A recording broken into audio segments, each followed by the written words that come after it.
یہی تو اللہ ہے، پھر تم کہاں بہکے پھرتے ہو؟ وہی رات کے اندھیرے سے صبح کی روشنی پھاڑ نکالتا ہے، اور اسی نے رات کو موجب آرام ٹھہرایا اور سورج اور چاند کو حساب کا ذریعہ بنا دیا۔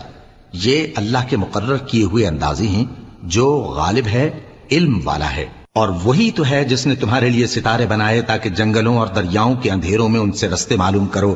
عقل والوں کے لیے ہم نے اپنی آیتیں کھول کھول کر بیان کر دی ہیں۔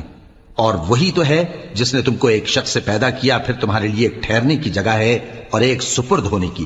سمجھنے والوں کے لیے ہم نے اپنی آیتیں کھول کھول کر بیان کر دی ہیں۔ اور وہی تو ہے جو آسمان سے مے برساتا ہے، پھر ہم ہی جو مے برساتے ہیں اس سے ہر طرح کی نباتات اگاتے ہیں، پھر اس میں سے سبز پودے نکالتے ہیں اور ان پودوں سے ایک دوسرے کے ساتھ جڑے ہوئے دانے نکالتے ہیں، اور کھجور کے گاوے میں سے لٹکتے ہوئے گچھے، اور انگوروں کے باغ اور زیتون اور انار جو ایک دوسرے سے